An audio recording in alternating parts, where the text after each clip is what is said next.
Hey guys, this is Captain Repeat, and today we are going to be knocking out something very important, especially if you're planning on going professional. This is probably one of the most important things as it determines the match before it even starts, okay? I'm no Johns, no kidding. This is legitimately something that will determine a match before it even begins, and that is having a positive mental attitude. And then later on in this video, I'll be touching up on things such as knowing your matchups and knowing how to work against your matchups. So, let's get on with this.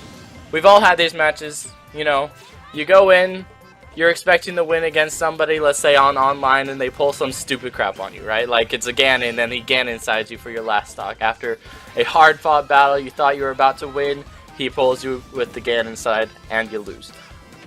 We all have those matches. Trust me, everybody does, even the professionals. I'm sure that Zero and Void and Esam have all been hit with that Ganon side at least once in their lives. But you know what they did? They learned from it. They learn from that mistake, and so they don't let it happen to them as much. It still happens. It's a thing that's gonna always happen. You never know what somebody's gonna do, and sometimes that unpredictability is the only thing that somebody needs to get you with something stupid. Like for instance, recently I lost to a Bowser because he Bowser-sided. What can you do? He got one stock on me because I was playing Pichu. He knocked me out at 40%, grabbed me with Bowser, and Bowser-sided. I couldn't do anything. I mean, truthfully, I probably could. But, here's the thing. You remember how I said that I died at 40%? That's automatically tilting. And though I accept the fact that Pichu is light, and that it flies really quickly, that still upset me that I went flying at 40%. And that's what I mean when it comes to having a positive mental attitude. You got to not let things bother you as much. Because when you let things bother you as much, you're not concentrating on the match anymore. You're concentrating on what's bothering you. And thusly, you're not going to do as well in your match. You're not going to be thinking about the match. You're going to basically be autopiloting the match. I mean, let's be real here. You might think that you're concentrating on the match, but you're not. So you gotta just let the loss slide if it happens, and you just gotta accept it forward. This is what it means to have a positive mental attitude. People will notice when you're having a bad time, and they will take advantage of this, okay? I'm not gonna lie. The mental game is definitely a part of this game, alright? People will take advantage of it. They will tilt you with the stupidest things, and guess what? It works. The reason why it works is because they know that once they got you, they got you. They can do whatever they want with you. And you are basically going to fall prey for it.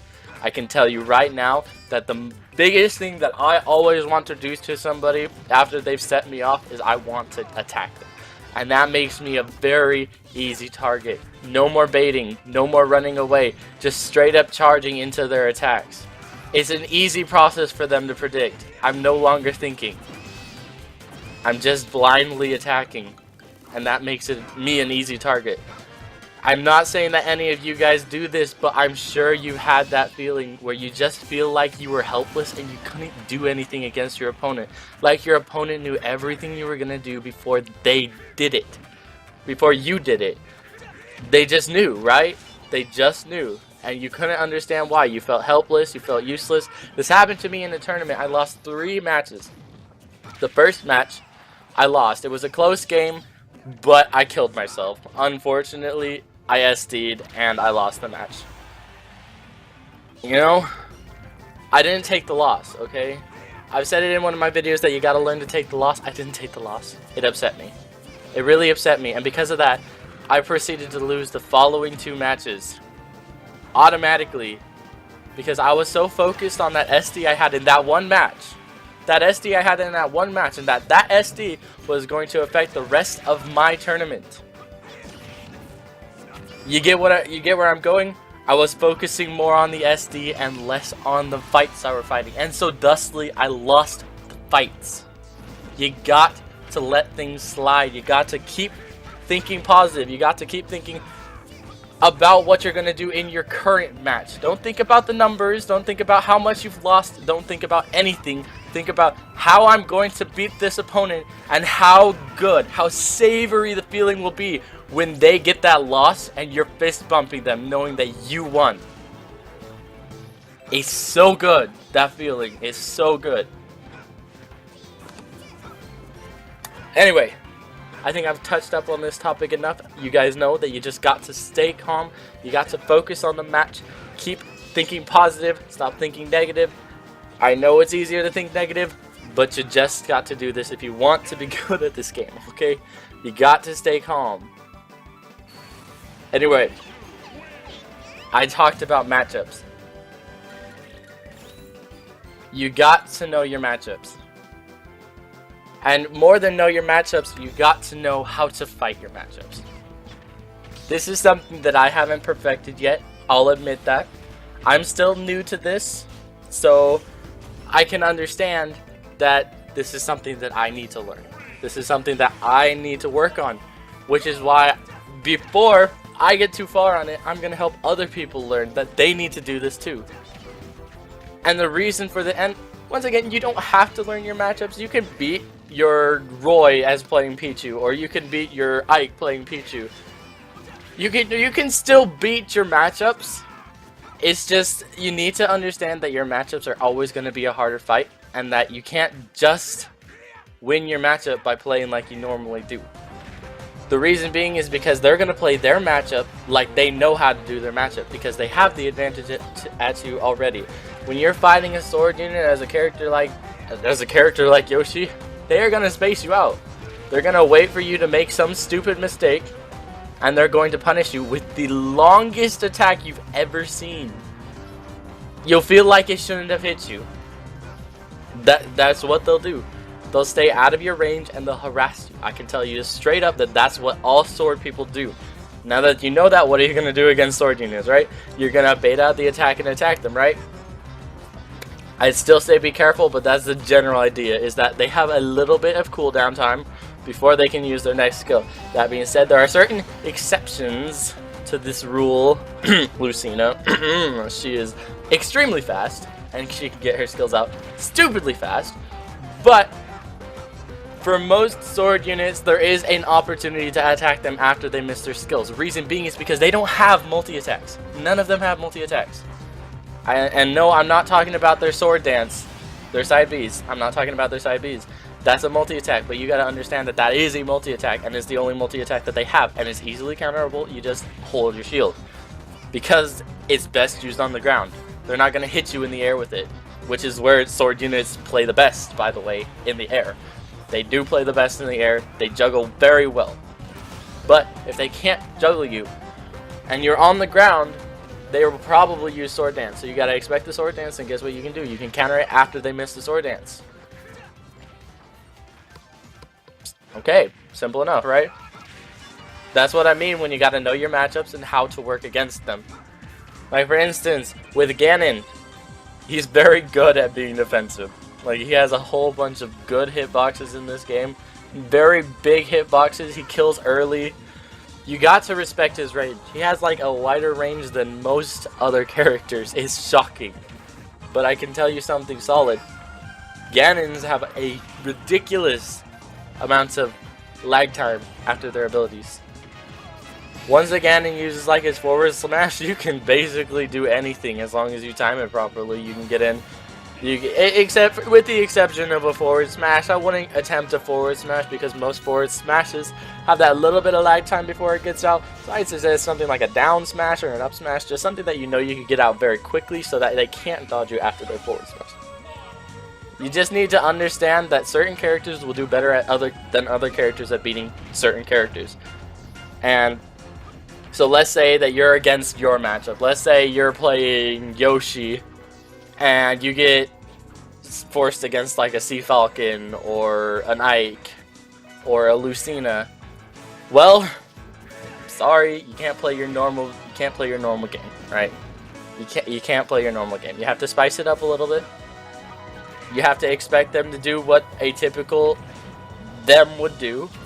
I can't honestly tell you because I don't know what matchup you're going to be fighting against. But you just got to understand that you need to have a firm understanding of what your opponent can do, when they can do it, how fast they can do it, and you need to understand how you can exploit the weaknesses they have.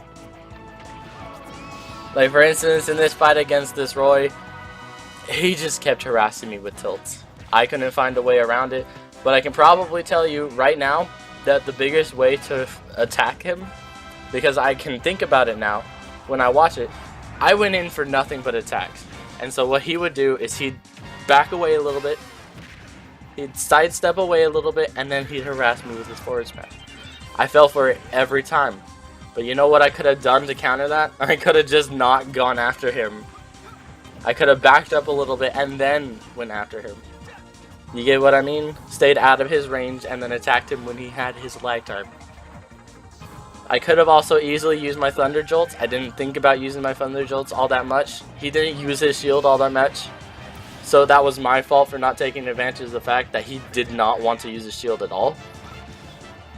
I mean, he used his shield a couple times, but for the most part, he just went full force attack. Like, he was not trying to defend at all. So I could have saw that and been like, okay, I just need to hold back a little bit and then attack when I can. That being said, there are some units that will be able to just infinitely harass you, so don't just hold your shield up in front of your opponents. You'll probably get shield penetrated. So don't just automatically think that you're safe in your shield, okay? You're not. But this isn't about your shield and who can penetrate your shield. This is about knowing your matchups. I'm basically saying that you need to basically have a confirmed understanding of how every character works in this game. And once again, this is if you're going professional, so don't be all like, oh, I'm new to this game and I just want to play casual with my friends. You don't really have to have an understanding of how every character works if you're going to be playing casual. But if you like me have the plans to go professional, you need to know your characters. You need to understand that like Ganon's forward or Ganon's neutral air goes out twice, and it has a ridiculous hitbox. It expands very far forward and it combos into itself. And yeah. You need to understand that Ganon's side B cannot be shielded. Incineroar's side B can't be shielded. They will grab you, and well, with Ganon's, it'll knock you on the ground, so you can either tech out of it and hope that they don't tech chase you. Which, if you didn't know what the tech chase is, it's waiting and predicting where your opponent is gonna roll when they've been tricked. Is a very common thing to do. Or you can jab block them before they roll. I can't tell you how many times I've rolled away just subconsciously trying to avoid my opponents and they have tech chased me away. A lot of these times I should have just did a get up attack, but I didn't because I panicked. This goes back to having a mental attitude of just staying calm because I panicked, right? You can't panic in a match. You just can't do it. It's not a good thing to do. Anyway, I hope this helped you guys a little bit. I know I'm very hard to understand some of the times, and that some of these things don't make any sense to you guys if you're new to the game. And I know that I kind of ramble on about the same subject and don't really get into any defining factors of how to do things like this. But I really do hope that this has helped you guys out a little bit, and I really do hope to see that you guys are improving in the Smash Brothers, because I would love to fight a lot of good professional players in this game. I get a thrill fighting every new opponent that I have a struggle with. It's a lot of fun. It's a lot funner than just beating up that random person that makes you feel bad afterwards because they just couldn't do anything. Like they literally just could not do anything. They couldn't understand what you were doing. So I hope that this has helped you guys. I hope you guys improve at the game. I only want you guys to improve at this game. I'm not doing this for any other reason. I just want to help other people understand how to play this game, how to the more difficult mechanics of this game, that things that take a little bit more time to understand. Anyway, that'll be it. I'll see you guys in the next video.